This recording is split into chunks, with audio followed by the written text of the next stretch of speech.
तिक शान्तिमन्त्र। ॐ सन्नो मित्रः सं वरुणः सं नो भवत्वर्यमा सं न इन्द्रो बृहस्पतिः सं नो विष्णुरुक्रमः। नमो ब्रह्मणे नमस्ते वायो त्वमेव प्रत्यक्षं ब्रह्मास्मि त्वमेव प्रत्यक्षं ब्रह्म वदिष्यामि ऋतं वदिष्यामि सत्यं वदिष्यामि तन्माम् अवतु तद्वक्तारम् अवतु अवतु माम् अवतु वक्तारम्। ॐ शान्तिः शान्तिः शान्तिः। ॐ सहना भवतु सहनौ भुनक्तु सह वीर्यं करवावहै तेजस्विनावधीतमस्तु मा विद्विषावहै। ॐ शान्तिः शान्तिः शान्तिः। ॐ यश्छन्दसां वृषभो विश्वरूपः छन्दोभ्यद्यमृतात् सम्बभुव सम्येन्द्रो मेधया शृणोतु अमृतस्य देवधारणभूयसं शरीरं मे विचर्षणं जिह्वा मे मधुमत्तमा कर्णाभ्यां भूरिविश्रुवं ब्रह्मणः कोशोऽसि मेधया पिहितः श्रुतं मे गोपाय। ॐ शान्तिः शान्तिः शान्तिः। ॐ अहं वृक्षस्य रेरिव कीर्तिः पृष्ठं गिरेरिव ऊर्ध्वो पवित्रो वाजिनिव संवृतमस्मि द्रविणं सवर्चसं सुमेधे सुमेधा अमृतोखितः इति त्रिशङ्कोर्वेदानुवचनम्। ॐ शान्तिः शान्तिः शान्तिः।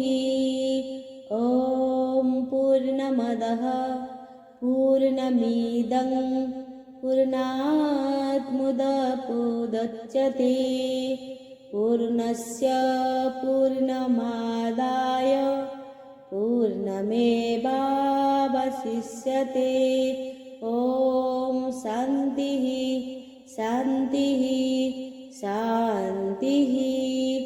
ॐ आप्यायन्तु ममाङ्गानि वाक्प्राणशक्युः श्रोत्रमथो बलमिन्द्रियाणि च सर्वाणि सर्वं ब्रह्मोपनिषदं माहं ब्रह्म निराकुर्यं मा ब्रह्म निराकरोत् निराकरणमस्त्व निराकरणं मे अस्तु तदात्मने निरते या उपनिषत्सु धर्मास्ते मयि सन्तु ते मयि सन्तु। ॐ शान्तिः शान्तिः शान्तिः। ॐ वाङ्मे मनसि प्रतिष्ठिता मनो मे वाचि प्रतिष्ठितम् आविराविर्मयधि वेदस्य अणिस्तः श्रुतं मे मा प्रहासिः अनेनाधितेनाहोरात्रान् संदधामि ऋतं वदिष्यामि सत्यं वदिष्यामि तन्मामवतु तदवगतारमवतु अवतु माम् अवतु वक्तारम् अवतु वक्तारम् ॐ शान्तिः शान्तिः शान्तिः। ॐ भद्रं कर्णेभिः शृणुयाम देवाः भद्रं पश्येमाक्षभिर्यजत्राः स्थिरैरङ्गैस्तुष्टुवां सस्तनूर्भिः व्यसेम देवहितं यदायुः स्वस्ति न इन्द्रो वृद्धश्रवाः स्वस्ति न पूषा विश्ववेदाः स्वस्ति नस्तार्क्ष्यो अरिष्टनेमिः स्वस्ति न बृहस्पतिर्दधातु।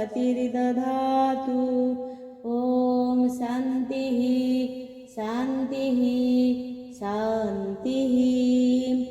ॐ यो ब्रह्माणं विदधाति पूर्वं यो वै वेदांश्च प्रणोति तस्मै तं देवमात्मबुद्धिप्रकाशं मुमुक्षुर्वै शरणमहं प्रपद्ये। ॐ शान्तिः शान्तिः शान्तिः। श्रीगुरुपरम्परा। ॐ नमो ब्रह्मदिभ्यो ब्रह्मविद्यासम्प्रदाय कर्तृभ्यो वंशर्षिभ्यो महद्भ्यो नमो गुरुभ्यः सर्वपप्लवरहितः प्रज्ञानघनः प्रत्यगर्तो ब्रह्मीवाहमस्मि। ॐ नारायणं पद्मभवं वसिष्ठं शक्तिं च तत्पुत्रपराशरं च व्यासं शुकं गौडपदं महान्तं गोविन्दयोगीन्द्रमथस्य शिष्यं श्रीशङ्कराचार्यमथस्य पद्मपादं च हस्तामलकं च शिष्यं तं त्रोटकं वार्तिककारमन्यान् अस्मद्गुरुन् सन्ततमानतोऽस्मि। श्रुतिस्मृतिपुराणालयं करुणालयं नमामि भगवत्पादं शङ्करं लोकशङ्करं शङ्करं शङ्कराचार्यं केशवं बादरायणं सूत्रभाष्य कृतौ वन्दे भगवन्तौ पुनः पुनः ईश्वरो गुरुरात्मेति मूर्तिभेदविभागिने व्योमवद्व्याप्तदेहाय दक्षिणामूर्तये नमः। ईश्वरो गुरुरात्मेति मूर्तिभेदविभागिने व्योमवद्व्याप्तदेहाय दक्षिणामूर्तये नमः। ॐ शान्तिः शान्तिः शान्तिः।